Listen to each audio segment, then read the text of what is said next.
Majesty the King, for the first time as monarch, will lead the nation in the annual service of remembrance for those killed in war.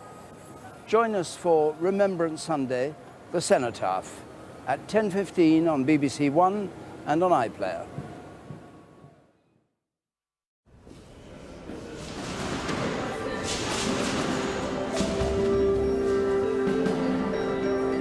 Now on BBC One, ready to discuss the biggest stories. Here's Laura. Hello. In a few days, the Chancellor will tell us what he'll tax and spend. His choices that will affect us all. He's here to explain this morning. First was the emergency. What's next for the economy with recession on the way? It's not going to be easy. There are going to be some very difficult choices. I've used the word eye-watering before, and that's the truth. We can't carry on like this, with growth lower than our competitors. The government can ill afford more political embarrassment. Sir Gavin Williamson has posted a letter. He is resigning from government. Rather than take on the bullies, he lines up alongside them and thanks them for their loyalty. Yes. Money talks, yet money's tight. But being trusted on the economy is top of this pair's list. We have one big question this morning. What will the autumn statement bring? The Chancellor, Jeremy Hunt, is here and we'll be talking to him in the next few minutes. Along with the woman who wants his job, Rachel Reeves, Labour's Shadow Chancellor. And on this Remembrance Sunday, I'll be joined by the Chief of the Defence Staff, Sir Tony Radakin.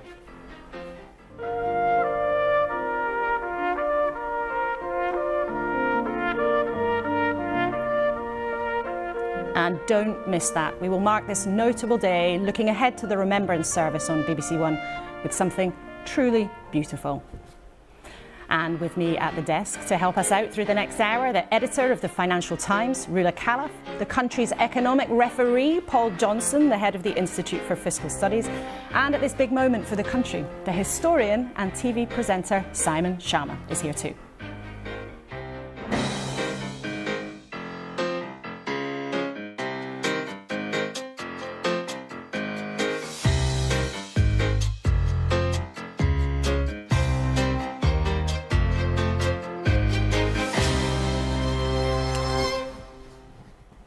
Good morning and a very warm welcome. Over the next hour and 15 minutes today, we've got so much to discuss, including dinner with Elon Musk, what we can learn from the American midterm elections and what is really happening with the war in Ukraine. Then at 10:15, we'll hand you to the Cenotaph for live coverage this morning on BBC One of the Remembrance service. But you don't need me to tell you how choppy things have been when it's come to the economy. And in a few days, the government will announce how they hope to make the sums add up. We've carefully chosen a panel of experts to help guide us through what will happen this week. And we have some of your questions as well for the Chancellor and the Shadow Chancellor. But first, Paul Johnson, you're an independent number cruncher. You've studied this stuff for a long, long time. How big is the task for the Chancellor this week? The Chancellor's got some really tough choices. I mean, the Bank of England has told us that we're in recession and likely to stay in recession for some time to come. In those circumstances, you usually want to do something fairly loose fiscally. In other words, maybe cut taxes or increase spending to support the economy. But we've also got, obviously, the highest inflation for more than 40 years. The Bank of England has had to raise interest rates, partly because of the, I think we can say, disastrous mini-budget of a couple of months ago.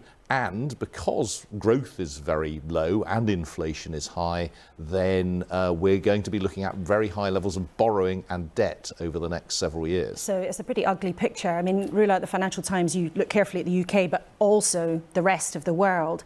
How does the UK compare? Because we're not the only country having a hard time, but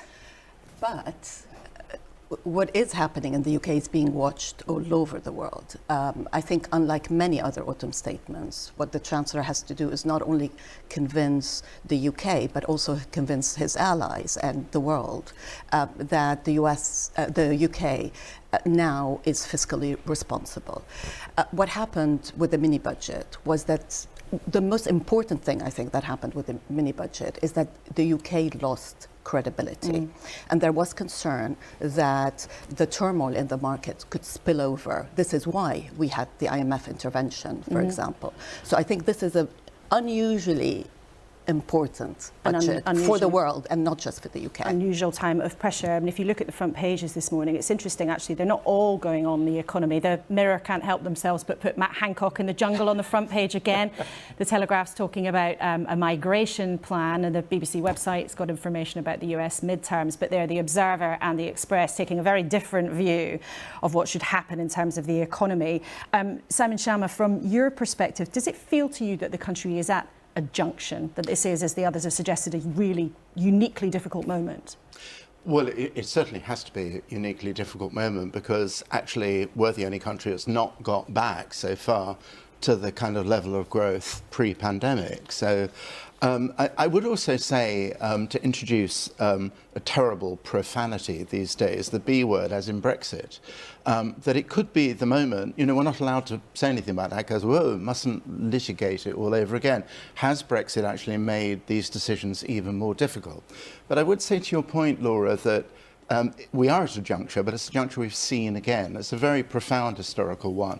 The relationship between social responsibility and the responsibility to the markets. And the category one, of course, is all about where spending cuts will hurt the most. So this is an incredibly tricky issue. If you actually do the bidding of the markets as they absolutely want and direct spending cuts so savagely, you can generate another wave of social pain and political anger, which you're not quite prepared. Well, we'll get into lots of that with the Chancellor, who, Jeremy, has an unusual start in that job. He was rushed in by Liz Truss after she sacked Kwasi Kwarteng, when the markets had a pretty violent reaction to this. Mr. Speaker, we are at the beginning of a new era, and as we contemplate, that's right, a new era. Well, Mr. Hunt almost immediately ditched every single measure on that tax-cutting budget, warning all of us on this programme that things were looking pretty grim. He was brought in to be Mr. Sensible after some wild weeks in Westminster, so no surprise, when Rishi Sunak moved into number 10, he kept the man next door. And since then, he's had his head down, squirreled away in number 11, putting together what he's already described as an eye-wateringly difficult set of decisions. But he's with us now this morning in the studio. Thank you for coming in, Chancellor. You've been explicit that we face difficult decisions. That's often code for the fact that everyone's going to have to suffer somehow. Is everybody going to pay more tax? Good morning, Laura. We are going to see everyone paying more tax. We're going to see spending cuts. But I think it's very important to say that we are a resilient country. I think that, as Simon Sharma would say, we've faced bigger challenges in our history in the past, and we're also a compassionate country. So we will introduce a plan that will see us through the very choppy waters that we're in economically, but we'll make sure that we protect the most vulnerable, and in particular deal with the single biggest worry for people on low incomes, which is the rising cost of their weekly shop and rising energy prices. And economically, that makes sense too, because as Paul Johnson was saying, inflation is much higher than it should be, and that is destabilising people's family finances, as well as being very bad for businesses in the economy. We'll come to that later, but explicitly at the outset, people are going to lose some of their public services, and everyone, you say, is going to pay more tax. So everyone is going to notice the consequences from the decisions you're going to announce on Thursday. I think people will notice, because these are difficult decisions, but they will also see there's a plan to get through this. And if we do this wisely, we can make this recession that we may be in as short and shallow as possible. And that's certainly what I'll be trying to do as Chancellor. And I want people to understand that although these are difficult decisions, we will be doing it in a way that means that we get through to the other side. But as a country, I think we know that the way you deal with problems is by facing into them, not by pretending they're not there. And I want to give people the confidence that we are actually doing that. But as a country, though, we go into this in a worse position than most other major economies. Is that because the Conservatives have mismanaged the economy for the last 12 years?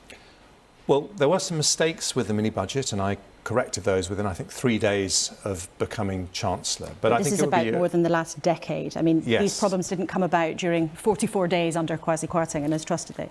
Exactly. And if you look at the last decade, actually, we've had the third highest growth in the G7, the biggest global economies, and unemployment is at a 40-year low. But the headwinds we face are being faced, for example, by Germany, which is predicting a bigger fall in GDP as a result of the global energy crisis than we are here.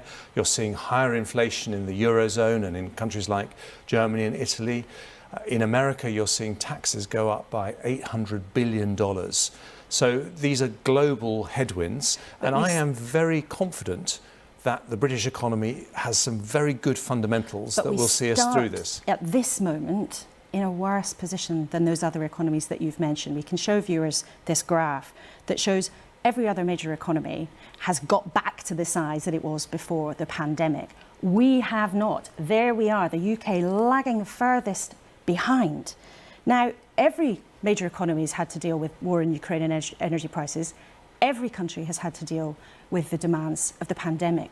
Why are we lagging behind? Isn't that down to what's happened in the last 12 years on your watch?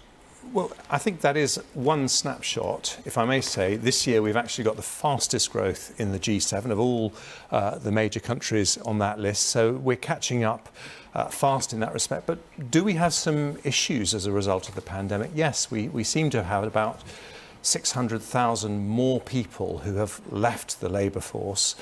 And we need to understand why that is, because that's creating constraints for businesses that are finding they can't employ the people they need to.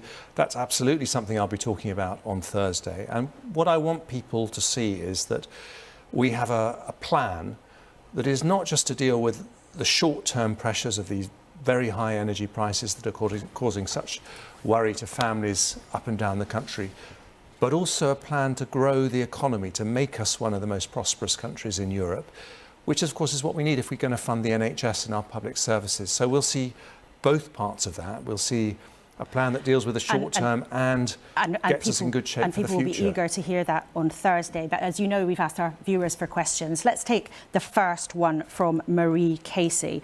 Now, Marie says, can we have an honest assessment of where the problems in the economy lie, including an honest assessment of the impact of the Brexit agreement we signed? She goes on to say, Brexit is the thing that cannot be named. What do you say to Marie?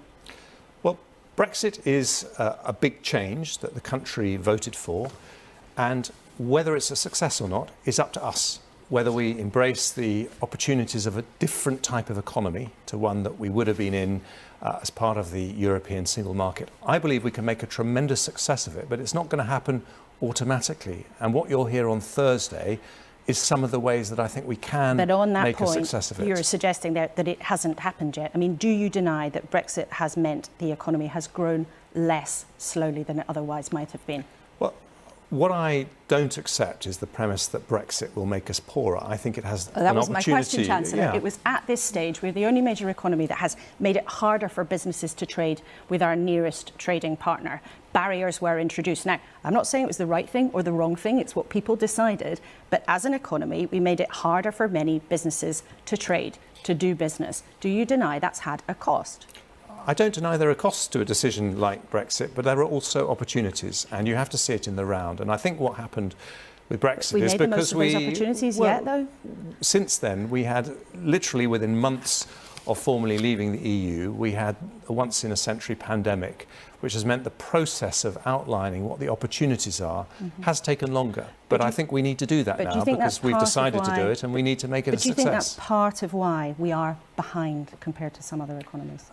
I don't think that's the biggest issue. I think it's much more to do with, I think it's much more to do with other factors in the labour market that I want to think about. But what I want to promise to everyone is the decisions that we take will be honest about the problems and will be fair in the approach we take, because we're not just a compassionate country, but this is a compassionate Conservative government, and we need to demonstrate that in the way we approach these decisions. Well, let's talk about exactly that and that overall approach. The economy is in a bad place, and you keep saying there'll be difficult decisions. Let's listen to Andrea Cassius, who's the head of a primary school.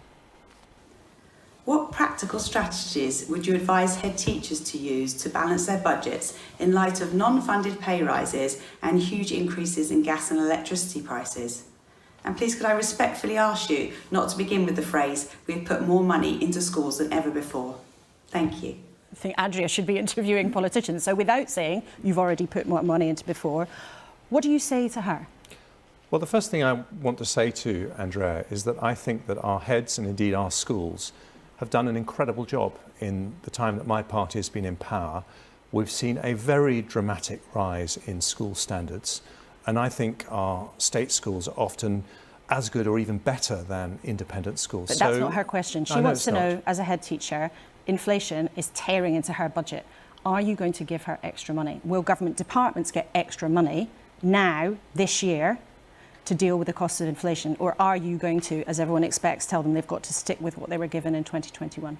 Well, as you know, Laura, and I think Andrea knows, I'm going to announce the decisions on those things on Thursday. But what I want to say to Andrea is that the progress we've made in state education has been extraordinary, and we want to make sure that nothing happens now that undermines that progress, because strong public services, including a strong education system, schools, further education, are actually very important to the future of the economy as well. Do you acknowledge that if schools and other parts of the public services do not get extra cash to deal with inflation, they are going to have to make decisions that mean services suffer and taxpayers lose out, and people who rely on public services are going to lose?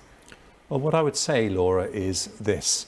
Schools, hospitals, all our public services are having to deal with the cost of inflation. And so what Andrea and what everyone running schools will see is a government that has a plan to tackle the root cause of those pressures that she faces in her school, which are the bills going up, the electricity bill going up, the gas bill going up. And what we need to do is a combination of short-term support for people who are really struggling, and absolutely schools and public services are in that category, but also a plan that says this is how we're going to get through this. This is how, for example, on energy, which is, I think, often the biggest worry for schools, it's not just the support that we give you this year and next year, it's also the long-term plan to make sure that we can bring down energy prices to much lower levels, the number of times I've heard a and so government on. minister say we'll have a long-term energy plan is about the same as I've had hot dinners, or maybe not quite, but not far off it. I mean, people are talking about things that matter to them right now. Now, we've got another question from Trevor Littleton, who's a campaigner for elderly people. He asks, and I know this is an issue close to your heart, will you as Chancellor ensure delivery of fully funded social care to reduce bed blocking and the NHS backlog? Will you do that, or will you, Chancellor, as many people fear, delay the cap on social care costs that Boris Johnson promised for taxpayers and families in England? Well, again, without explaining to you now what I need to announce properly to the House of Commons on Thursday, I think I've spent more time involved in the NHS and care system in my time in frontline politics than any other area. And the one comment I would make about that question is that you cannot separate the NHS and the care system. They go hand in hand. If you have a care system in difficulty, those problems end up in hospitals very quickly indeed. And so we have to think of those two sectors together. And we have to recognise that, yes, we're putting a lot more money into the NHS, but there are real pressures there because the number of older people is going up, and we have to recognise that in terms of how we help the NHS through this difficult period. But would you acknowledge, and I know you don't want to give us specifics, but would you acknowledge that if the social care cap is delayed, there's going to be a lot of disappointment and potentially a lot of extra hardship for people?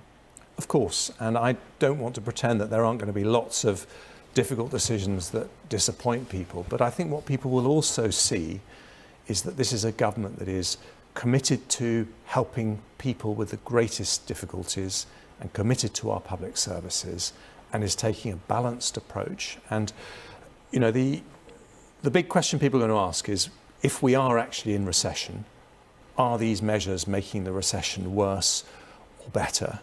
We want this to be as short a recession as possible, as shallow a recession as possible if we're in it. But we don't have the option of doing nothing, because we saw with the mini budget, you heard what Paul Johnson said just now, if we do nothing, the Bank of England will then increase interest rates because they have to do that constitutionally. It's their job to bring down inflation. If we don't help them with what we do as a government, they'll have to take that pressure, and we'll see mortgage rates go up, interest rates go up, and that will be damaging for families up and down the country as they see their costs increase in a different way. And I think the big point I would make, Conservatives know that a dynamic economy needs low taxes and sound money, but sound money has to come first because inflation eats away at the pound in your pocket or pound in your bank account every bit as insidiously as taxes because it pushes up the cost of your weekly shop. Except everybody is going to pay more tax. Public services are going to be reduced. I mean, you keep saying it's difficult, you keep saying we have to do this, but you do not have to do it like this. And we will come to your plans for energy a bit later. But one of the things we know you're going to do is freeze tax thresholds, and that's why everybody will pay more tax. It's a bit sneaky to do that, isn't it? Chancellors have done it before. You won't be the first one to do it. But essentially, millions of people will be paying more tax even though they're not putting their taxes up. Why don't you just call it a tax rise and be honest about it? Laura, you're being very artful in trying to get me to confirm elements of the package that I announced on Thursday, as I would expect from you, but I'm not going to do that, I'm afraid. It's not about being artful, it's a question of the principle of freezing well, that's what I want tax to answer, thresholds. actually. Yes, I want to answer the principles. The principle I approach is that I'm not going to be hiding anything I do. You know, I'm a Conservative Chancellor, and I think I've been completely explicit that taxes are going to go up. And that's a very difficult thing for me to do because I came into politics to do the exact opposite. So I will be honest, I will be fair, and it will be a balanced approach that recognises that the economy is struggling at the moment, businesses are struggling, families are struggling, and we need to help people through a difficult time whilst putting in place the long-term plan that gets us through to the other side and allows our economy to take off, as I really believe it can. Well, you've mentioned energy there. Can you confirm you're going to tell us what will happen to people's energy bills on Thursday? I know you won't say what it is, but you are going to do that. Right now, the prices are capped for everyone. We expect you're going to change that. In April, could the average family again be facing bills of £3,000, £4,000? I will explain the support we're giving. I think it's very important that we do support energy bills. I think this was something that Kwasi Kwarteng and Liz Truss got absolutely right because their price cap... But for who, Chancellor? For who? This is the question. I will come to that. Because their price cap didn't just help families that are very worried about energy bills, it also brought down inflation. So it was the right thing to do. It has to be done on a sustainable basis. But the point I want to make is that a proper energy policy, I know you say you've heard politicians say this many times, but a proper energy policy isn't just about the short-term support. It's also about showing people credibly, and I stress the word credibly, that we have a plan that means that we can bring down the price of energy on a long-term basis. And that may be very worthwhile in the long term, but what people want to know this morning is what will happen to their bills in April. Right now, everyone is getting support. That will come to an end, won't it? Well, I will be announcing what will happen from April on Thursday. I'm not going to say now what that is, but will we continue to support people? Yes, we will. Will it be uncapped, unlimited?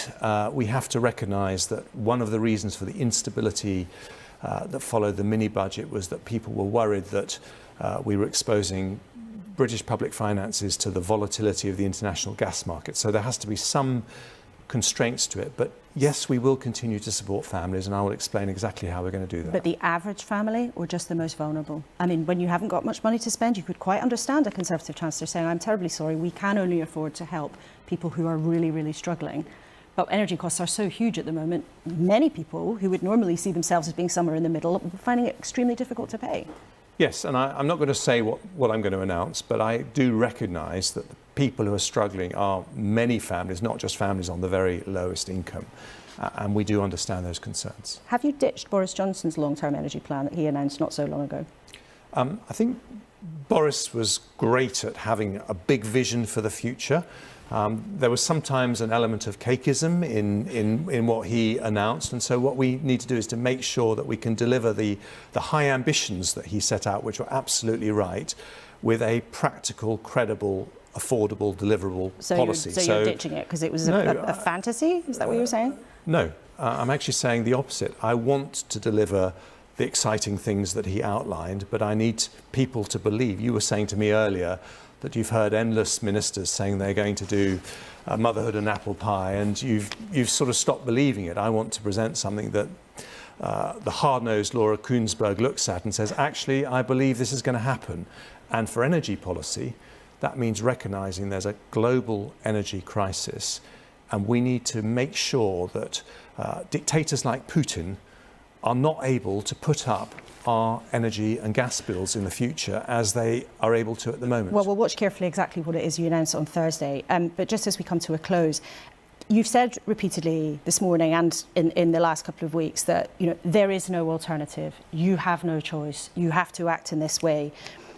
That's not actually true, is it? Because you could try to pay the debt down more slowly. You could put taxes up much more, or you could, as some people in your party on the right think, well, cut tax. Some of them think it's crazy to be increasing taxes when we're in recession. You do have a choice, don't you? This is a political choice. We have choices, of course, and we will make those choices honestly and fairly. But what I would say to people is that unusually for a Chancellor, I come into office having just tried 2 months earlier under different leadership exactly the things that some people are advocating. In other words, a plan that doesn't show how in the long run we can afford it. In the long run we will start to bring down our debts. We have tried that. We saw it didn't work. We've learnt from those mistakes, and so now is a chance to put in place a plan that does stand the test of time. And for me, that means recognising that families are struggling, but also recognising that businesses want a plan for the future that can give them confidence that the UK is a great place to invest in, that we have big opportunities, and we're going to be a fantastically successful economy. And just briefly though, would you blame some of our viewers this morning who might have been listening to you carefully and think, Tory cuts, here we go again? Well, I think austerity, as it's often characterised, particularly by people who don't vote Conservatives, is a sort of willful choice to make things worse in the short term for some long-term gain. That is not going to happen. We want to do, as I say, everything we can to make this recession that we appear to be in as short and shallow as possible. We are accepting there will be difficult decisions, but we want to do it in a way that's fair and recognises the pressure that families up and down the country are under. Chancellor, it's great to have you in the studio this morning. Thank you very much for coming in. We'll listen very carefully to what you have to say on Thursday. Now, let us know what you thought of what Jeremy Hunt had to say this morning. Let's find out what our panel reckoned to it. Rula Calaf, the editor of the Financial Times, Paul Johnson, the independent number cruncher from the IFS, and the historian Simon Schama. Paul, what do you reckon? That sounds for code of something that's going to be very painful, potentially for a very long time. Yes, and I think that's what we've been hearing from the Chancellor for some time. It's very striking, isn't it? He kept saying everyone's going to be paying more taxes. Now, that could mean anything from we'll keep to the freezing of the income tax rates and allowances that's already there, to some substantial additional taxes, whether it's a reintroduction of the national insurance increase, or actually if it's genuinely everyone paying more taxes, the only way you do that is actually by increasing VAT. So it's striking, though, to hear that from a Chancellor saying, yes, every single person in the country will pay more tax. Rula? Yes, I think that what you hear, so this is on the negative side. On the positive side, what I hear from the Chancellor today, and is a relief, is that no more fantasy economics here.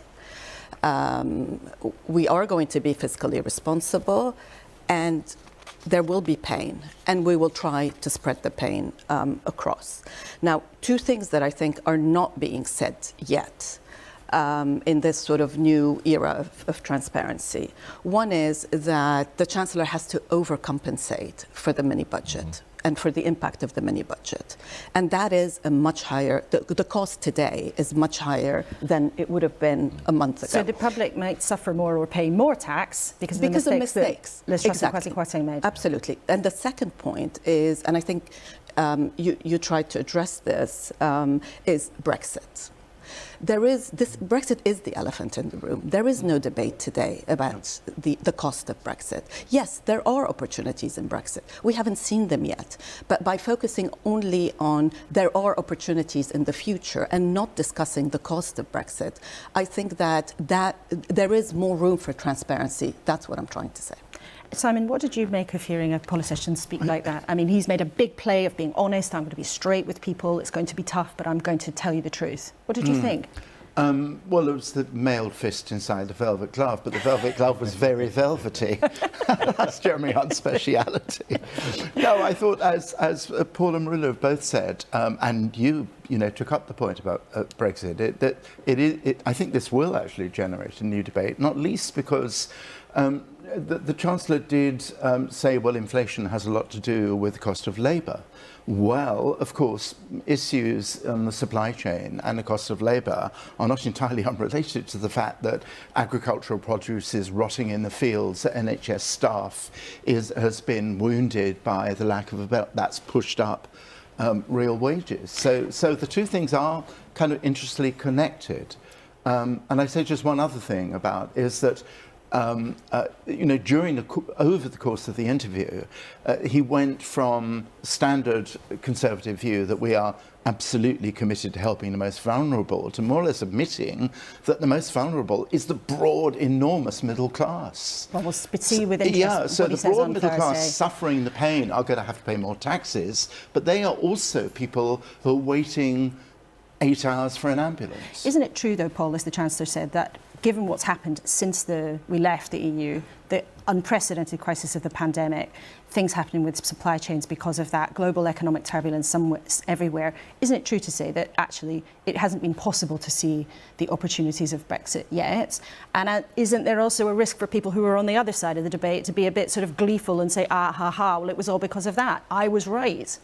Well, of course, not everything that we're facing at the moment is because of Brexit. I mean, there's been a whole series of things that have happened since then, not least the mini-budget. And the irony of that mini-budget, which was intended to be a tax-cutting budget, exactly as Rula says, is that taxes will be higher than they otherwise would have been because we need to get back to that credibility. That's the real irony of that. But in terms of Brexit, it is absolutely clear if you look at investment or if you look at trade, that has had a substantially negative effect on the UK economy relative to other economies, and that is part of the problem that the Chancellor needs to deal with. Is it the case, as Simon picked up, and it seemed to me, that the middle class is actually going to be hit by all of this because of these tax thresholds being frozen? Is that what's going to happen? Well, everyone's being hit at the moment, and we're seeing possibly a almost record reduction in real household income over this year. I mean, certainly if you look at the current projections, what's happening to real household disposable income in the next year or two, that's falling because obviously wages are rising, but they're not rising as fast as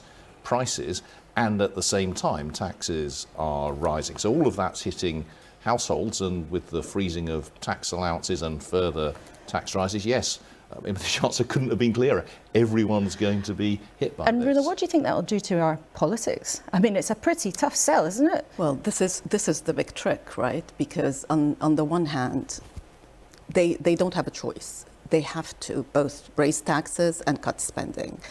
But what they need to do is be able to tell a slightly different story a year from now, because we have an election. So I think what will be very interesting, and what I'll be watching for, is how much is front-loaded, how much is back-loaded, right? Because it wouldn't be a bad idea from their point of view politically, is to leave a lot of these tax increases to backload them.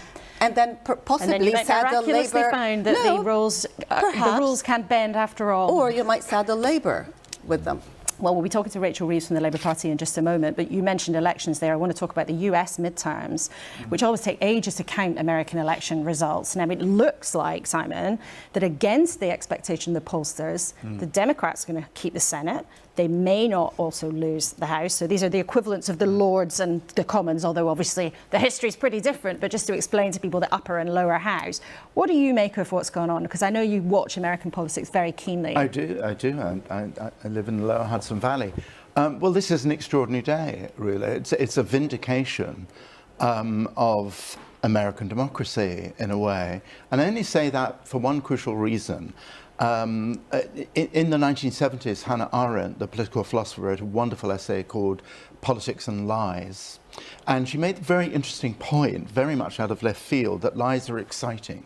They motivate you because you have a sort of weirdly kind of politico-erotic relationship, really, with the manipulation of the truth. Truth is much harder to defend. You're pompous, on the back foot, conservative with a very small c. So the Trump rally was the model of the election was stolen, it was rigged, and so on. And what's been extraordinary about this election, and nobody, including me, thought would happen, was that in almost every case, except a few cases, the most vehement deniers of the truth, the election truth, have all been defeated. And beyond actually the extraordinary fact in itself that this is the best record an incumbent president has had for more than 2 decades, there is this sense in which actually democracy, American democracy, which is thought to be on life support, has been taken off it. One more small point, Laura, sorry, no, long-winded Simon, is that remarkably, even fiercely Trumpy politicians have conceded, unlike Donald Trump, who has yet to concede the election of 2 years ago. Except that it's still too a very is tricky remarkable. picture for the Democrats, though, isn't it? And Justin Webb, actually, our colleague, has got a very interesting piece in the Sunday Times this morning saying, actually, this is the Democrats' worst nightmare, because it means that Biden will feel vindicated and Joe Biden will definitely then try to stay on as president. He will run again. Is that a problem, briefly? It is a problem, but I would suggest that we all focus on Jill, because it's very possible that Jill will tell him not to run. Really, you think? Oh, absolutely, yeah. I think there's a big chance that he doesn't end up running, although he told us he would be running. But you think? But he did say also very specifically is he will be discussing it with Jill. Yes, family consultations. Okay, well, let's see about that. It'll be fascinating to watch if that comes to pass. Rula, briefly, Elon Musk has also been in the news a lot. He's bought Twitter. It's been in the news too much. He's certainly given you and other people a lot of headlines. You're one of the few people in this country that has recently spent some time with the billionaire Twitter owner, Rocket Man, whatever else you want to talk to him. I just have to ask, what's he like and what's he up to?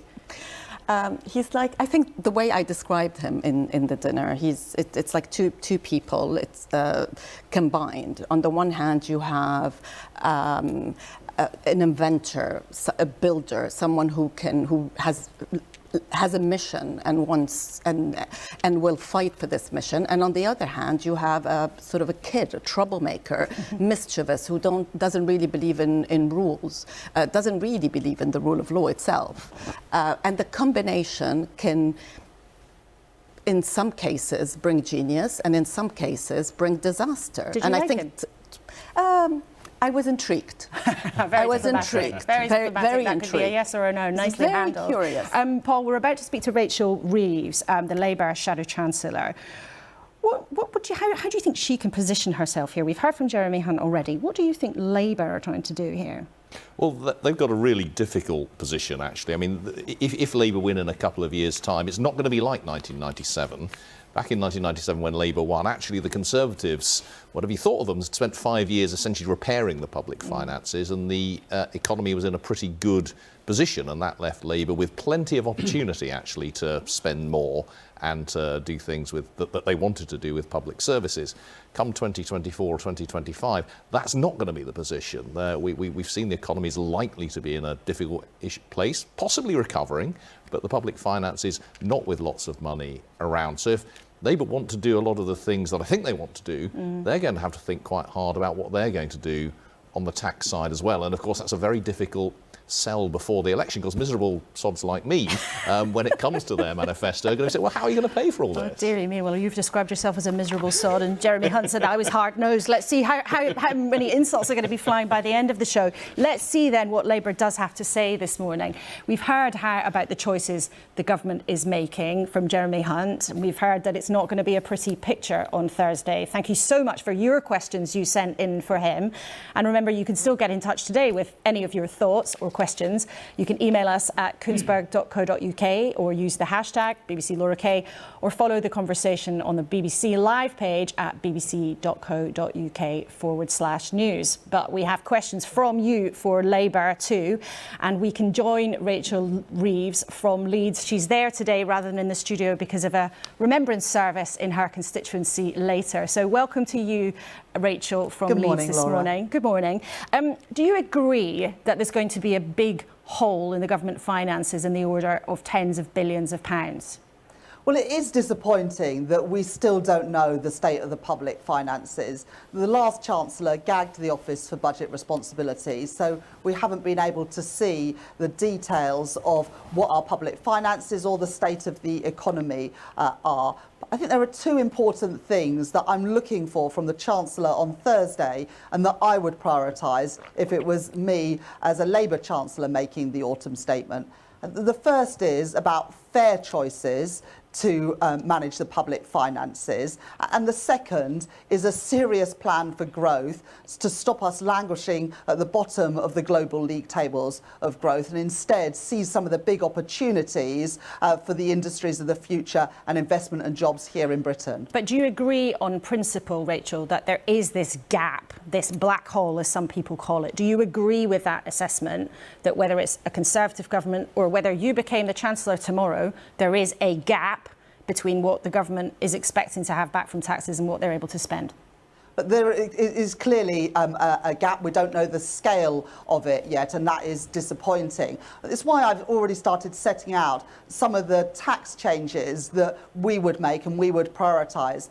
For example, the Prime Minister is flying off to the G20 summit later today. There is already global agreement to get global multinationals to pay their fair share of taxes in the countries in which they operate. And, you know, some of these global multinationals, they can afford to fly to space, but they can't afford, apparently, to pay their taxes here on planet Earth. That needs to change, and under Labour it would. We think it could bring in, for Britain, up to £7 billion a year. So that's one of the choices that we would be making in an autumn statement this week. And there are also... Just on the issue that we've discussed, in fact, on many occasions, Laura, around the windfall tax, the Prime Minister, when he was Chancellor, slow-pedalled on introducing a windfall tax. And the energy profits levy that eventually he came up with means that Shell is actually paying none of it in Britain. Now, we would reform that energy profits levy to make it a proper windfall tax. And we think by backdating it to January, when those windfall profits from war started to come into the coffers for those energy companies, extending it by an additional 2 years, closing some of those loopholes and putting up that tax rate so it matches the level of taxes of energy companies in Norway, we believe that could bring in an additional £50 billion. So it doesn't just have to be heaping the pressure on ordinary working people, which is the message that we heard from Jeremy Hunt earlier in the programme. Fairer choices are possible. But there's always, Rachel Reeves, huge scepticism about what those taxes could actually bring in. And actually, we understand the government is also going to extend their windfall tax or energy profit levy. They're probably going to put it up by 10% and apply it till 2028. So they are doing that. But you've they're doing some of it, Laura, and I think this is really important because unless they get rid of those investment allowances, which mean that energy companies can offset more investment in extraction of oil and gas in the North Sea against those taxes, you're still going to have a situation where some of those companies aren't actually paying the energy profits levy. Well, the companies would obviously argue they need to do that in order to invest in the North Sea so that we can keep the lights on. But this is what we really need to see is investment in renewables, because that is the cheapest form of energy. That is what will boost our energy security in Britain and get us to those net zero targets and create thousands and thousands of well-paid, secure jobs here in Britain, which is what Labour's Green Prosperity Plan is all about, because there are huge opportunities here. Okay, as you know, Rachel, as you know, we've asked our viewers to provide us with their questions for you. We did that to Jeremy Hunt, and also we have a question for you from Brian Matthews.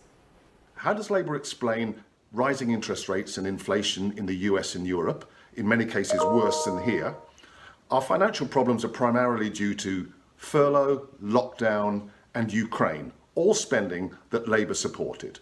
Windfall tax or not, we'd be in virtually the same budget hole under a Labour government, wouldn't we? What do you say to Brian? Of course there are global factors here. The COVID pandemic, the war in Ukraine. But we have been uniquely exposed here in Britain. We've been languishing in the global league tables for growth the last decade or so, which means that when these crises come along, we're not in a position to be able to deal with them. The last Labour government were able to invest in public services because the economy was growing by between 2 and 2.5%. Over the last decade, we've been growing at just 1.4% on average, and that is lower than most of our international competitors, which is why, as well as the fairer choices that I've started to set out, we also need that serious plan for growth, the Green Prosperity Plan, the reform to business rates to help our small businesses and high street businesses to thrive, the work we're doing to make Britain the best place to start and grow a business, but also some of the changes that we need to see to make Brexit work for Britain. But do you by accept, sorting out Rachel some Reeves, of the holes in the deal that the government did. But do you accept, Rachel Reeves, that if you became Chancellor tomorrow, or if you're lucky enough to win the next election, do you accept as Chancellor you also would have to rein in public spending and put taxes up? Well, I've already set out some of those tax changes that an incoming Labour government would make. I do recognise that an incoming Labour government will not be able to do everything that we want as quickly as possible. And that is frustrating because the way that the government have managed our economy and our public finances this last decade means that we've both got public services on their knees and public finances in a mess. And an incoming Labour government will inherit that. I've set out a set of fiscal rules, as you know, Laura, and that says that everything in our next manifesto will be fully costed and fully funded. So we recognise we're going to inherit this mess. It will put constraints on us, but it's important that we get both the stability and security that we need in our economy. And we know from reports today that that failure to do that by the Conservatives has cost us £30 billion. But Rachel Reeves, you're rather trying to have you're rather trying to have it both ways, aren't you? Because you accept, actually, as the Conservatives do, that you would have to get a grip on public spending. You accept that you would have to put taxes up, and yet you also are saying that the way that the Conservatives are doing it is wrong. I mean, you're trying to have it both ways. And actually, on the left of your party, and some economists would dispute your view that you have to have your set of fiscal rules. In other words, some economists and some on the left would say it doesn't matter that much if we keep borrowing more money for longer. You could pay the debt down over a much longer period. You could put taxes up much more. You don't have to take this approach. Well, look, I worked at the Bank of England before I became an MP as an economist for many years, and I recognise that there are restraints on what governments can do. Now, a lot of these problems are because of mistakes that the government have made, but I recognise that it imposes constraints on an incoming Labour government. But it's why it's so important that we have a serious plan for growing our economy and improving living standards of ordinary people. That will give us the money to invest in public services, but just because you have to make difficult decisions doesn't mean you have to make the same decisions. And the decisions and the choices that Labour would be making would make our tax system fairer and would grow the economy so that we've got those money for those essential public services that my constituents rely on, my family relies on, and are frankly in a total mess today, whether it's our schools or our NHS, because of the decisions over the last decade. We've got 7 million people on hospital waiting lists. I don't think our NHS has ever been in such a challenging position as it is today. An incoming Labour government, like the last Labour government, will tackle those challenges and will ensure we've got the support for public services. But I recognise that we won't be able to do everything we want as quickly as we want. That is frustrating, but that is the reality after 12 years of mismanagement by the Conservatives. OK, well, let's talk then about who pays. So we have a question from another viewer, Ralph. Now, Ralph wants to know, we keep hearing about those with the broadest shoulders should bear the burden. Can anyone define this? How much does someone have to earn to be classified as someone with broad shoulders? Would Rachel Reeves, Labour, support what we think the government is going to do, which is make people pay the highest rate of tax from when they earn £125,000? Would you support that? Well, let's see what they do, but I think it is reasonable to ask those on the highest incomes to pay a bit more in tax. But my key priority would be to crack down on some of the loopholes that we've got in our tax system. So, for example, you can make Britain your home, but not pay taxes here. And the non-dom tax status means that 70,000 people who have made Britain their home are not paying their fair share tax in Britain. And that is costing us, let me just say this is costing us £3.2 billion a year. So Labour would end that non-dom tax status to ensure that we're getting those tax revenues from everybody that makes Britain their home. But what Ralph wants to know, and I'm sure other viewers do, is who do you define as somebody who should pay more tax? Now, non-doms, you've set out your policy, but that is a niche group of the population. What about a head teacher, a highly paid head teacher, as some of them are, earning £100,000? Do they have broad shoulders? Would they pay more tax under a Labour government?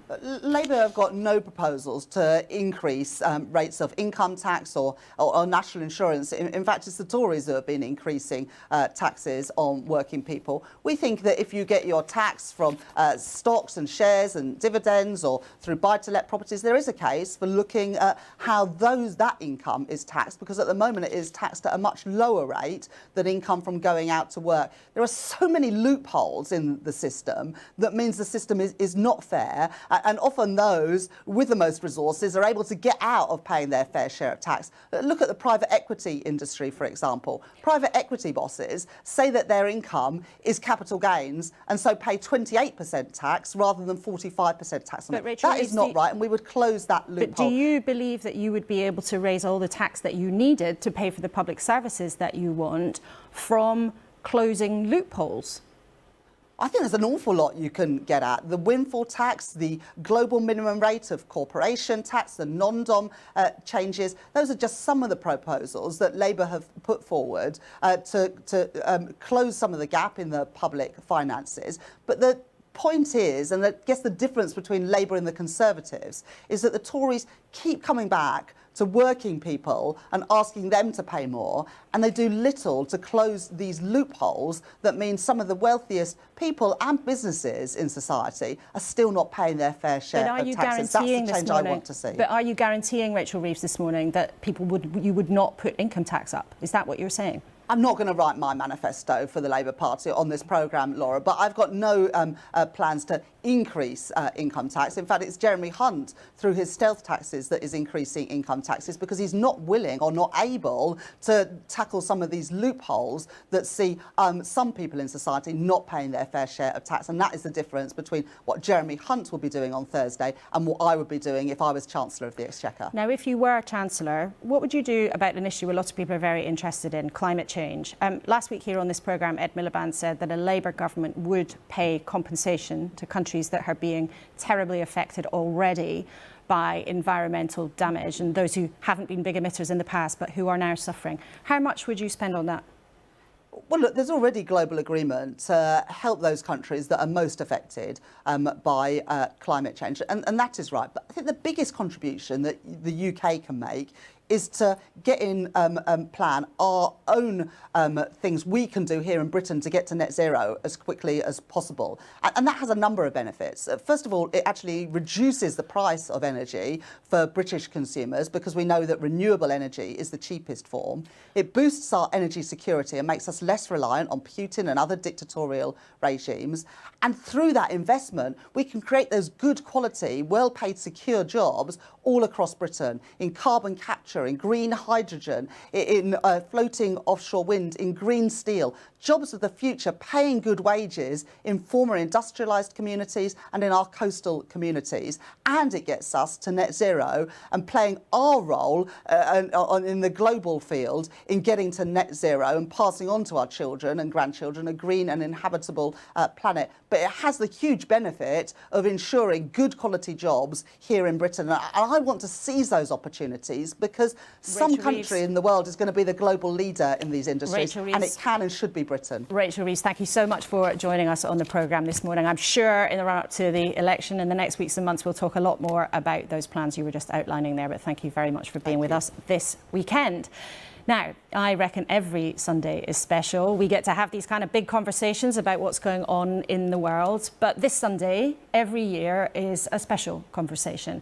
It's a moving and sombre moment. The service of remembrance, live from the Cenotaph, starts straight after this show on BBC One. And a familiar face on Sunday morning, Sophie Rayworth, is there for us today.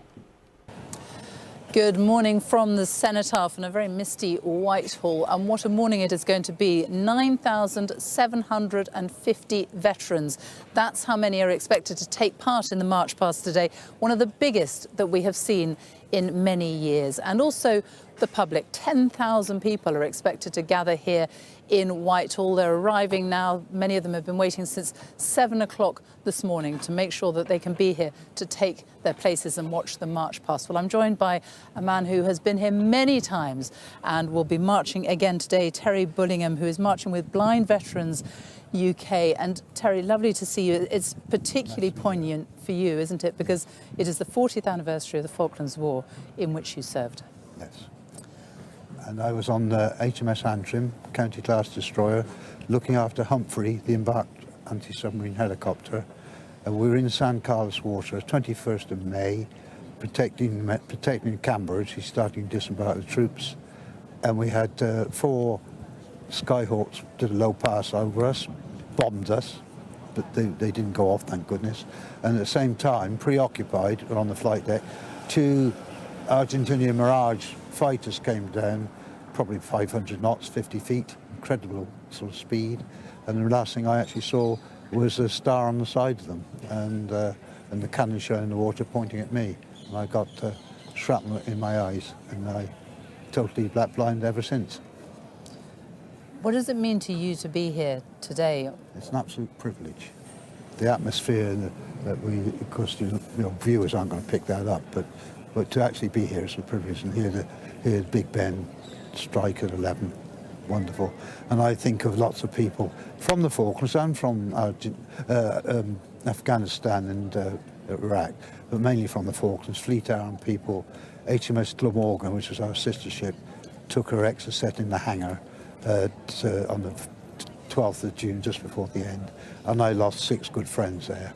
And there were other Fleet Arm people who died, and I met people from 2 para, 3 para, really involved, and we had a comradeship. Yeah. You come back here year after year, don't you? I think more than 30 years you have come, but particularly important to be here this year. Yes, yes. Well, I marched with the Blind Veterans contingent. I'm proud to march with them. They gave me my life back in 1982. Taught me to read Braille. Taught me to type. Men didn't type back in 1982, and taught me to get around with a long cane. And without that training, I'd have been up the creek without a paddle. So I'm always grateful to them. Terry Bullingham, thank you so much for talking to us this morning. Sophie. Thank you very much. Thank you. Now, one of the most important people at that ceremony later will be the Chief of the Defence Staff, Admiral Sir Tony Radakin. He was here a little earlier. Okay. Admiral Sir Tony, thank you for coming in. This will be the first Remembrance Sunday that Her Majesty the Queen won't be there. Will it be different? It will be a little different, but much of it is the same. This is an enormous moment for the nation every year. It involves the whole nation, so clearly in London, but also Edinburgh, Cardiff, Belfast, all of our cities, our towns, our villages, all around the globe. And it's a special moment where we pause, we reflect, and I think it does have additional poignancy, particularly with the loss of Her Majesty the Queen. She represented duty and service, but also that dignity of that wartime generation and all that they sacrificed for our freedom. And I think there's the additional poignancy that once again we have war in Europe. So it's always a special day, but especially this today. And her presence will be notably absent. But of course, many others of that generation, that wartime generation, are also passing away just because of the passage of time. Do you think it becomes harder for people to remember? Does it become harder for people now to understand what the sacrifices really meant as we lose that generation? Potentially it does, but I think there's been an enormous effort to educate. I love the programs within schools where they're taught what this really means. I think all of us have family stories, and we know our own stories about our relatives that served. And then I also think it goes beyond the First World War and the Second World War. We've got to acknowledge the sacrifice in the conflicts that came afterwards, whether that was Korea, whether that's Iraq, Afghanistan, Northern Ireland, there is a continual commitment and sacrifice in order to preserve our freedom, our self-determination, the values that we cherish. You mentioned there a poignancy about today's services because there is again war in Europe. Now, it's not so long that you were here last time and we discussed how Ukraine at that point was making success in the northeast of the country, pushing back. We've seen in the last few days them retaking the city of Kherson, and we can see some of the images of people responding as soldiers go in and liberate that city. What do you think this victory for Ukraine means in terms of the war? We're seeing a continued failure by Russia. We saw that at the outset. Russia wanted to take the cities, it failed. Russia wanted to subjugate Ukraine, it's failed and it's failing dramatically. Russia wanted to weaken NATO, and NATO's even stronger. And then if you come down to the tactical fight, we're seeing continued success by Ukraine. When I was last on, it was Kharkiv, and the ingenuity and determination of the Ukrainian people to win their country back again. And now you're seeing that in Kherson, and you will continue to see the strength and resolve of the Ukrainian people to defeat Russia. And our job is to support Ukraine and to support them politically, diplomatically, militarily. And you can see on the faces of people in that city as their own troops arrive to liberate them just how much it means. But in terms of the progress of the war, is this a very significant turning point? Does this change things? Does this mean that Russia is losing? Russia is losing. Russia has been losing from the very outset. I'm wary of turning point language. This is a messy, protracted conflict, and the likelihood is that it's going to continue to be a messy, protracted conflict. And so Ukraine can take some tactical gains in Kharkiv. It's a significant gain with Kherson and all that Kherson represents. But there will be ebbs and flows throughout this war. If Ukraine has the momentum, though, does that potentially mean it's a moment where with that momentum they could go to the negotiating table? Your opposite number in the States, General Mark Milley, has made that case, we understand, that actually the Ukrainians should now be thinking about negotiating. Do you agree with that? So I think these are decisions for President Zelensky. I think we've been really clear. We support Ukraine. It's Ukraine that's been invaded. It's Ukraine that's fighting for its freedom. We're on Remembrance Day, and we have a country in Europe that's been illegally invaded, and we have a population fighting like crazy to get their nation back again. And that's why we've got to be respectful and acknowledge that it's President Zelensky who's going to determine for his nation when is the right negotiating point. Does that mean, though, that there is obviously some suggestion of that from the United States side? Are you saying from the UK there is no push and no suggestion to Ukraine that they should go to the table? All I'm saying from the UK's point of view is I don't think there is any change with Kherson. I think the UK has always supported President Zelensky. What steps do you think Putin might take? I mean, one of the problems for the West here is that he's an unpredictable leader. There has been a lot of perhaps loose talk about dangling a nuclear threat. But what other steps could he take? What other steps do you think he might take now? I think he's under pressure. I think you're seeing some desperate moves with the mobilization. But I also think he's rational. You saw in those early days the ambition to take the cities. He was defeated, he dropped back. The ambition to take most of the territory of Ukraine, he was defeated, he dropped back. He then reoriented his forces. You saw the ambition to annex the Oblast. That's failed. You saw he took Kherson as a provincial capital. That's failed. Russia still behaves in a rational way. Part of the challenge for Russia, part of the reason it's gone so wrong is, as you've alluded to, that very solid support from the West, including from the UK. Now, in terms of the UK's capability to support countries like Ukraine, to take action on the world stage, there is pressure on budgets. We're hearing from the Chancellor how difficult things may be. I understand you and the Defence Secretary went to see the Prime Minister and the Chancellor this week to talk about money. What do you need? And if you do not get rises in terms of inflation, what would that mean for our capability around the world? We need continued investment, and that's continued investment over the long term.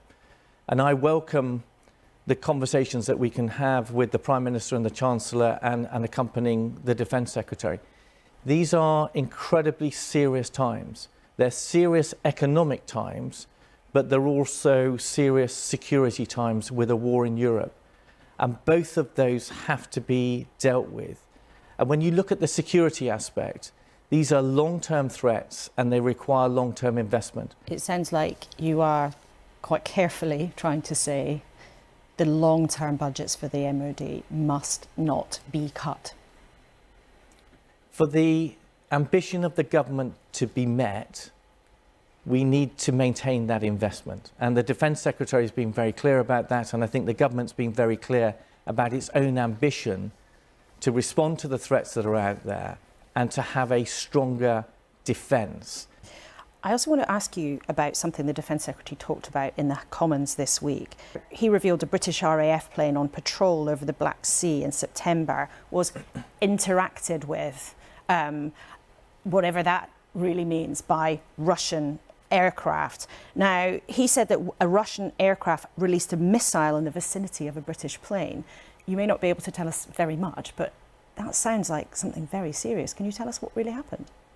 I won't go into the detail of that, but it's a reflection that when we have this close interaction between Russia and NATO forces, we have to maintain our professionalism. We have to maintain our commitment to fulfill our task, but to avoid miscalculations. And both of us have to have the right communication between our nations to ensure that we don't have miscalculations. And there was a potential risk of a miscalculation in that scenario, and fortunately it was averted. These cases are abhorrent. They are not our values. They're not the values that we're reflecting on Remembrance Day and the sacrifice and integrity of those that have gone before us. And there is no place for that abuse in our services. And we've got to root it out. We've got to be really clear with our leadership. We've got to give the confidence to those that are abused or do feel threatened or concerned, that we will deal with that and they can have the confidence to report it. And we've done a whole series of measures. So we've strengthened our relationship with our networks to try to understand better what are some of the things that have gone on in the past. We are just introducing a zero tolerance in the same way that we have for drugs. If you're caught taking drugs, you're kicked out of the armed forces. If you're caught in any kind of situation where you have abused somebody and there's a sexual nature to that, we will kick you out. And that, to me, is the right response. But we recognise that we have to deal with this because these are people that are impugning our values and the things that we stand for and the things that our nation expects of us. Okay, Admiral Sir Tony, thanks so much for coming in again, and we hope that the service later on today goes well. Thank you very much. The Chief of the Defence Staff, Tony Radakin, here in the studio a little bit earlier this morning. Now, at 10:15, we'll join the Remembrance Service live at the Cenotaph. But before we do that, let's take a look back at important information that we heard today from the Chancellor. We are going to see everyone paying more tax. We're going to see spending cuts. But I think it's very important to say that we are a resilient country and we're also a compassionate country. We'll make sure that we protect the most vulnerable. I think that might be the headline in some of the newspapers tomorrow, but we've also heard importantly from Labour this morning. Paul Johnson, do you think Labour's position here is credible? Does it add up? I took two things from that interview with Rachel Reeves. The first, really encouragingly, is she recognises there are serious constraints on what Labour can do, that that there's not whatever spending they want, and that taxes is going to have to rise if they want to increase spending, and everything won't happen immediately. So there's a recognition of constraints, rather, as Jeremy Hunt was saying. The thing that I was slightly less convinced by was the indication that all of that can be paid for by closing loopholes and taxing corporations and so on. Yes, there are definitely things you can do to make the tax system better and fairer by changing things like capital gains tax and the taxation of land and dividends and housing and inheritance and all those things. But you can't close the whole hole like that. You can't do it just by taxing corporates. I mean, we're already getting corporation tax probably to its highest level in history in this country. So there's going to be continued pressure So on Labour there's to not- spell out whether that's You can't realistic. just do it by taxing someone else, Yeah. which is the indication we got. Rula Calaf, I know you were listening with interest to what Tony Radican was saying about Ukraine. Brief word from you on that.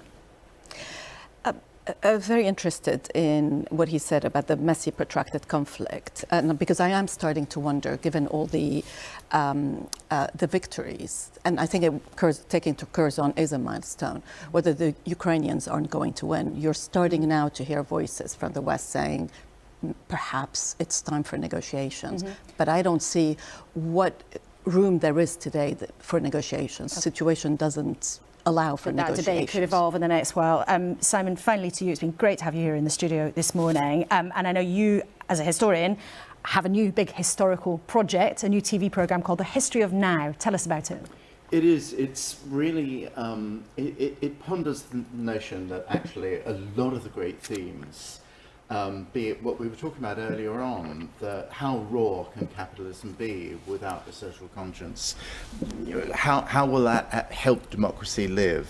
Civil rights. This has been Rovember in America, as predicted.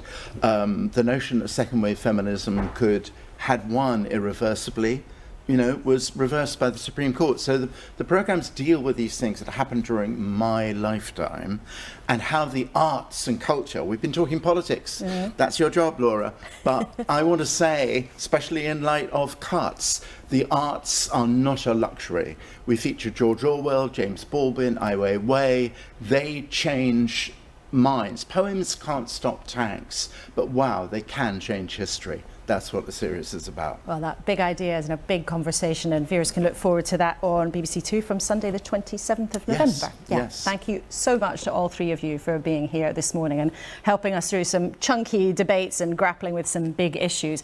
And we know one thing now, we are all going to be paying more tax, and the public services that millions rely on are going to be hard pressed. I think we're seeing the backdrop for the next election emerge, an argument over how to make the best of a bad situation for the economy. Maybe not so much a struggle for hearts and minds. We will see. As ever, you can catch up on anything you've missed this morning on the iPlayer later, but let's call time now on the political battles. I think Simon might already have done that. But as I promised you we would do on this programme, on occasion we will bring you something unashamedly beautiful to savour. Now, the last post always signifies the end of the day, but today on Remembrance Sunday, it maybe has a special resonance. So let's hear an incredible version of that piece of music just for you. So before we cross to the cenotaph for the Remembrance Sunday service, I'm delighted to leave you with the pianist Alexis French and the trumpeter Aaron Akubo. I'll see you next week. Goodbye.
That was depressingly nice, I suppose.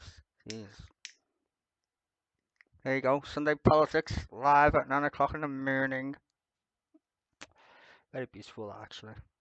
Sad. Sad, sad, sad. I always remember that Boxing Day thing where, like, the Germans and the British played football. Boxing Day. It was mad, that. Anywho. Tax the rich. Fucking eat them. I've seen some nice comments on the other videos. And it's true. People are fucking stupidly rich and, like, you can't tax them. Why not? If you earn over 100 grand a year, what planet you live on? I'm just saying. Tax them motherfuckers. 100 grand. If I had 100 grand, I literally wouldn't know what to fucking spend it on. And you're telling me you earn over 100 grand a year. Are you not happy with your 1 car, 10 cars, house, fucking whatever? 100 grand? Yeah, you should be paying 90% tax at this point, motherfucker.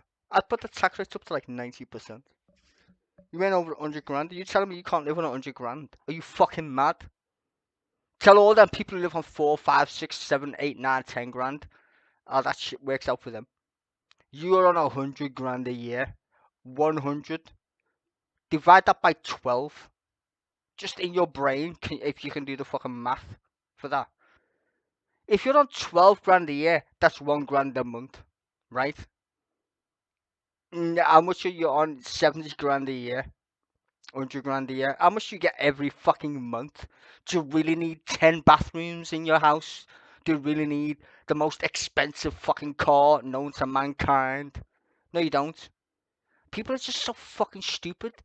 All the plebs are like plebs, and all the rich people are like, ha! I mean, fuck me. Like, honestly, stop having kids then if you can't afford to go on fucking holiday every year, you twat, to wherever the fuck you go. I mean, even being on 30 grand a year is being poor. 30 grand a year is poor, apparently, right? 30 grand. You live in a fucking £1 million fucking house or some stupid shit. You know, it's getting out of hand. It's like Twitter. Madness. Like, people don't understand, like, the value of money, apparently, anymore. I've never watched fucking, I don't know, Life of fucking Brian. Or Monty Python and their entire fucking life. It's a literal piss take. Like, people are worried about, oh, if we put up taxes, people will run away. Good. Fuck off then. If you don't want to pay your tax, piss off. It's that simple, innit? Fucking tax dodging fucking tramps. Amazon, 0 tax. Facebook, 0 tax. Or Meta, 0 tax. BP. I mean, this is the funny thing. They're talking about windfall taxes on the fucking energy companies that we made private. Hello? We made private, which means none of the profits they make come to us anyway. So we're given all natural resources that we own as plebs. Yeah, the plebs. The plebs own it, right? Because we got a head of state. And the head of state was given to us by God via the scimitar or a watery bint in a lake, right? The great British plebs are like, no, we shouldn't tax the rich. Fuck that shit. We should chop off their fucking heads, like the French. People are so pussyfied today. Too much time on fucking TikTok and Twitter, arguing amongst themselves who's the fucking pronouns fucking correct, while you're being arse raped by the fucking rich. Literally arse raped. This twat just came on and told you there's going to be eye-watering consequences for your decisions that we didn't make. What? Hang on, who fucked up the fucking budget? Me or you? You? And you're gonna tell me I'm being taxed? No, you should fucking pay for that shit. We should make the Tory party pay for the tax rises. Not fucking me. I already pay my taxes, you cunt. Fucking retards. And then you got people still voting for the fucking Tory party because they've been watching too much fucking Daily Mail or fucking some other stupid fucking newspaper telling you that the Labour Party is shit. Yet they are shit. But they're not the fucking Tories who are demonstrably even shitter than the Labour Party was. Do you want any proof? The Labour Party haven't been in power for 12 fucking years, you fucking cunts. The Tories have. You know, under Labour, Tory fucking Labour, you could get an ambulance. Try get an ambulance now. good luck. You'd have more luck getting a fucking taxi to fucking hospital than you would getting a fucking ambulance. And you're telling me the Tories are good for Britain? Are you fucking mad? Did you forget the 1980s and Margaret Thatcher was even a fucking thing? You fucking dullets. All these xenophobes fucking decided to vote for Brexit. I was one of them, but that's not the fucking point.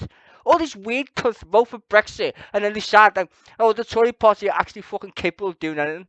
Why did I vote Brexit? Don't know. Don't ask. It's fucking xenophobic, clearly. No, it wasn't.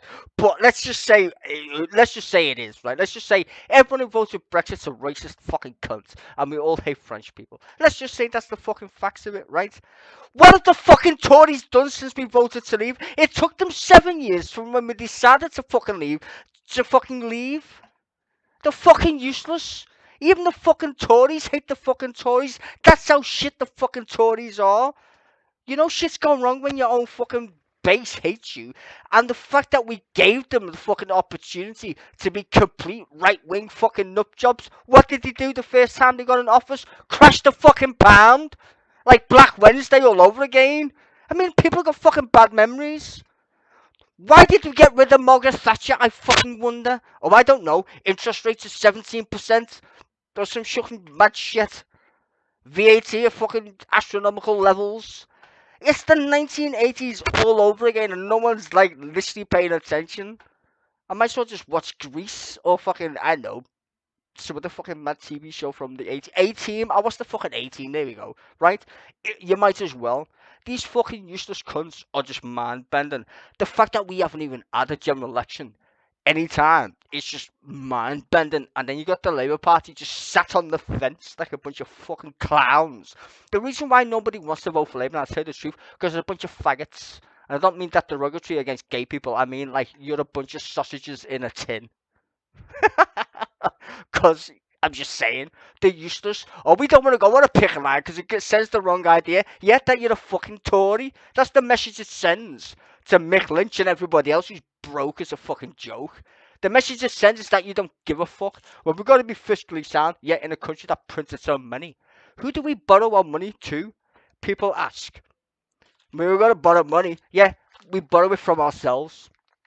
That's mad. No one told you that fucking stupid trick, right? We borrow it from ourselves, and then we lend it to other people, and then borrow it from other people. Fucking gilts and bonds. The stock market took a shit. Do you know why? Because we'd already spent $500 billion. $500 fucking trillion. When Boris Johnson was the Prime Minister, before COVID happened, I said this already in my last stream, we borrowed £500 billion. Nobody was like, oh, that's a lot of money. No. That was before COVID. They outspent Labour when Jeremy Corbyn was the fucking Labour leader. And no one's going, oh, isn't that a lot of money? No. Let's be fiscally responsible as the Tories. So fuck off, you fucking numpties. The fact that I stream the shit is good. You know why? Because I can tell you the truth. I watch the shit all the time. These fuckers are lying cunts. And the Labour Party is just a shit. Because they don't even go after the rich. They're just like, oh, we can't tax the rich. No, fucking tax them. But the fucking tax rate's up to like 90%. Get rid of them. Tax the fucking lot of them. Wealth tax, stealth tax, don't care what you fucking call it. Tax the fucking lot of them. Amazon don't pay no tax. Starbucks don't pay no tax. Facebook don't pay no tax. I mean, the fucking list is endless. I'm talking about the fucking oil companies. If you go on their Her Majesty's fucking webpage, look how much in subsidies you give to the oil companies to let them go and drill in the North Sea. 80 billion a month. 80 billion a month to let the fucking people in the North Sea go and sell it on the open market. No jokes. If you're paying any attention to fucking Rachel Reeves the other day, or the other bitch, she literally told you foreign governments own our off-wind fucking shore farms. Off-wind fucking wind farms even, right? Other fucking countries own our fucking wind farms. How the fuck's that even fucking remotely possible? Because we have got a fucking country that's run by inept, corrupt cunts. You think we lived in North Korea or Brazil? Or some of the backward ass country? No, we're just run by a bunch of fucking toffs who were fucking like mad. It's like Yes, cats. Yes, indeed. Mad. They're just mad fucking cunts. They got no interest in the poor or the middle class or even the fucking rich in some cases. They literally don't care. The caliber of our fucking politician is Matt Hancock, and where's he? In a jungle in Australia. Can't even get rid of him. How fucking retarded is that in a democracy? Some twat who's supposed to. He gets paid 74 grand a year. 74 grand a fucking year. And now he's sitting there in some mad fucking place on a TV show. And we can't even get rid of the cunt. How sad's that? You think you live in a democracy? No, we live in some batshit crazy joke of a nation. And you know what? You people who watch this shit, not this shit per se, but like right wing fucking shit or whatever, left wing shit, far right, left right, I don't fucking care. Get a clue. We're being scammed. That's why I've decided my kingdom of Scousland and Wales, yeah, I did invade Wales, so Wales belongs to me now, is a free and open utopia. Okay? No fucking retards allowed. Only honest fucking people. And the tax rate is 90%. If you earn over 100 grand a year, your taxes is 90%. You can live. Do you know how much it is to live on £1 million? Are you fucking kidding me? Pay 90% tax on that £1 million. The biggest boom in history was when the United States had a 90% tax rate. 90. They just want to fuck you. If you tax the rich, they'll all go away. Fuck you, go away then. Fucking cunts. Can't tax the rich. And you always hear politicians say, well, the richest always pay the most. No, they don't.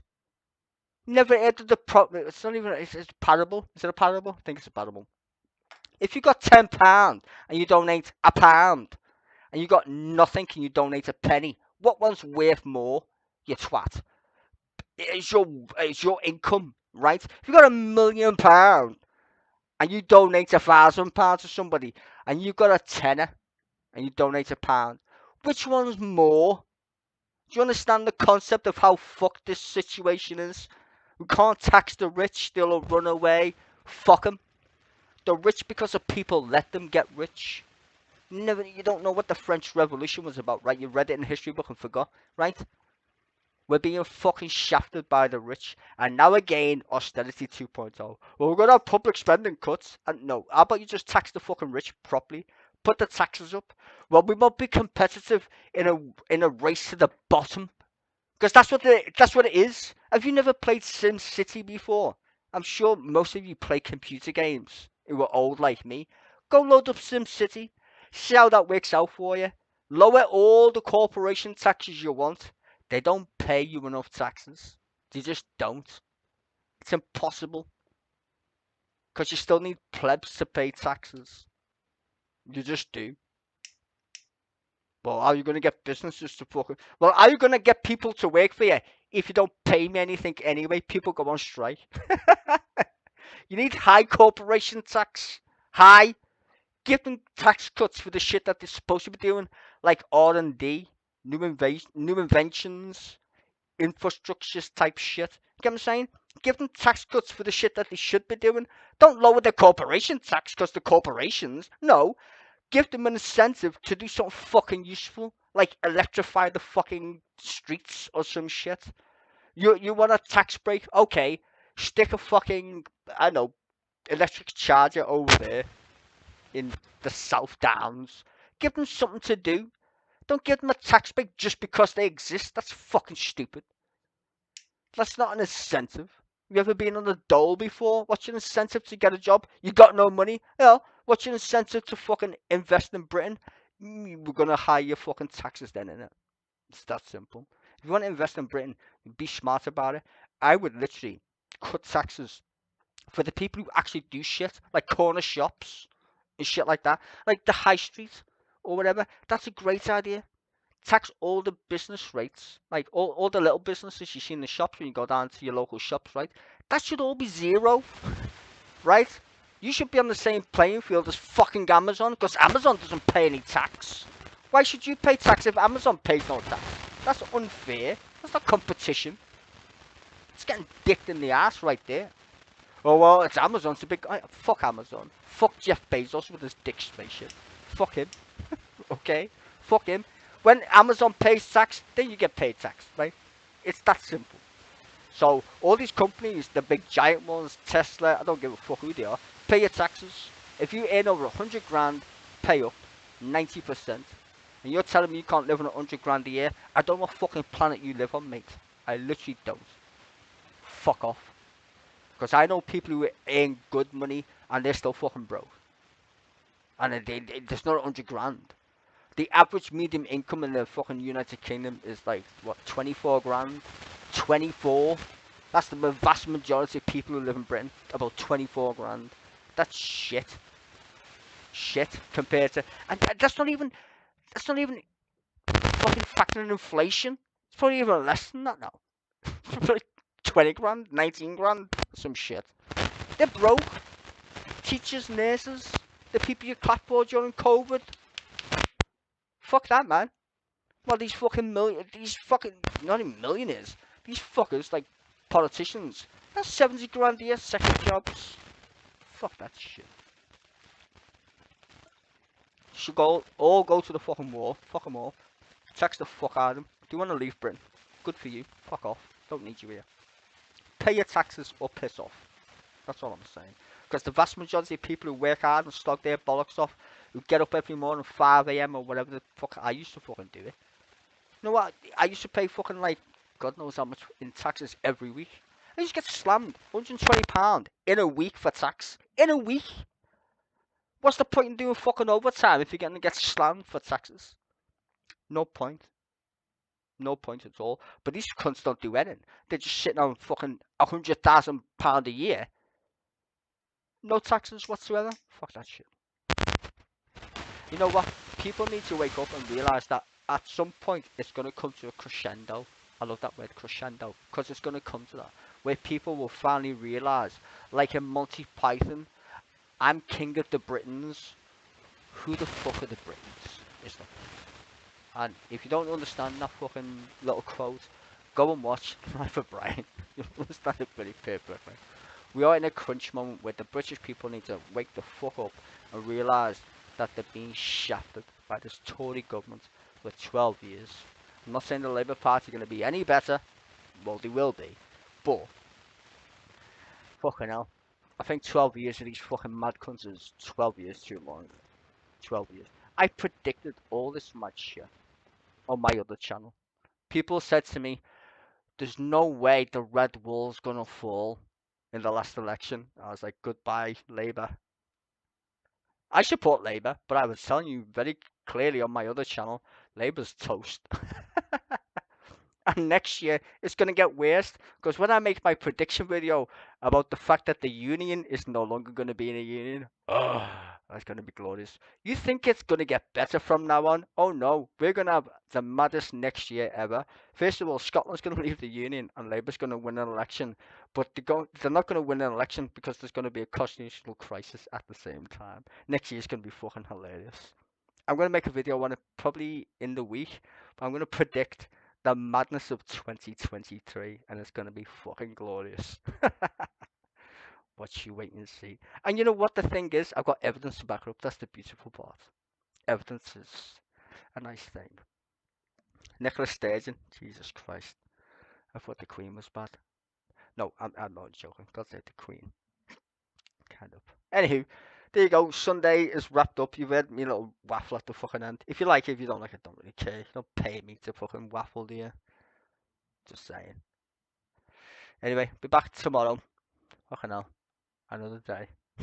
In the madness that is British politics. Congratulations to Democrats in the United States, by the way, for not getting crushed in the red wave. Donald fucking Trump. The people who think Donald Trump's legitimately a fucking human being with a brain is fucking amazing. Oh well, that's Twitter for you, I suppose. Ta-ra.